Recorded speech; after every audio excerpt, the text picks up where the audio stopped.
sisi sote tunahitaji bima ya afya. Nimezungumza na Mheshimiwa Waziri, ametoa maelekezo. Ndugu yangu, kabla hujaondoka hapa, uchukue orodha ya wasanii waliopo na wasiopo ambao watakaofanya show ya tarehe 31, wote wakapate bima ya afya.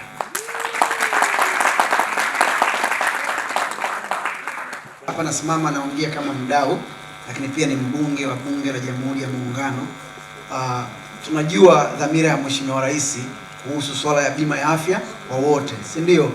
Hao wasanii wanakwenda kuwa mabalozi wa bima ya afya kwa wote. Anapokuwa balozi, mimi nawapigania wasanii hawa waingie kwanza kwenye huo mfumo. Kuingia kwenye huo mfumo, wote hao wapate kwanza bima. Alafu mkitaka kuwatumia, hilo ni swala lenu nyinyi na hawa wasanii. Hii ofa imetoka kwa Mheshimiwa Rais moja kwa moja ya bima ya afya kwa wasanii wote watakao perform siku ya Ijumaa. Lakini hii bima naamini inachukua wao na familia na wenza wao. Kwa hiyo hii bima mnaokwenda kupewa na Mheshimiwa Rais inawanufaika wangapi? 6. Wewe na mwenza wako. Kama hujaoa nenda kaoe. Na kama una watoto ambao wanapokelewa, inapokea mpaka miaka 22 mpaka 21. Ukishazidi miaka 35, kuanzia 30 usijiite kijana, wewe ni mzee. Mimi mzee. Kwa sisi hapa tupo kwenye kundi la uzee. Ni kundi ambalo ndo linaathirika zaidi kwa magonjwa ya mara kwa mara na mengi. Ila kama itoshi, sisi kama wasanii kwa mtindo wetu wa maisha, kwenye hiyo bahati tuliyopata kuwa na majina na riziki kidogo, tulianza kuwa na mfumo wa maisha ambao ni hatarishi kwa afya mapema sana. Tulikuwa na uwezo wa kunywa pombe, tunapata hela, tunafanya show, na sehemu zetu za kazi ndio sehemu za ibilisi za pombe, mambo mengi. Sisi wengine watoto wa kiume, watoto wa kike, vurugu mechi ni nyingi. Kwa hiyo sisi tupo kwenye riski kubwa sana ya kupata magonjwa mengi yasiyoambukiza ambayo hii dunia inateseka nayo.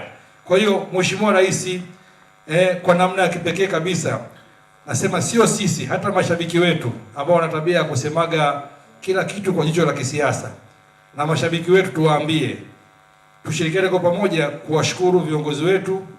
Wanasema kwenye kila zuri kuna baya na kwenye kila baya kuna zuri.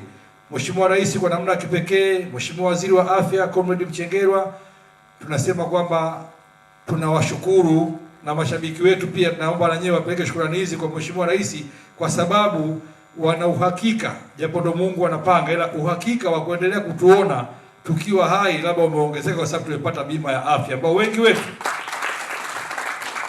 tungeweza kufia ndani tu kwa ajili ya malaria ndogo tu, hatuna bima. Tungeweza kufa kwa magonjwa madogo madogo mno kwa sababu kiuhalisia hatuna bima za afya. Asante Mheshimiwa Rais. Asante Waziri wa Afya Mheshimiwa Mchengerwa.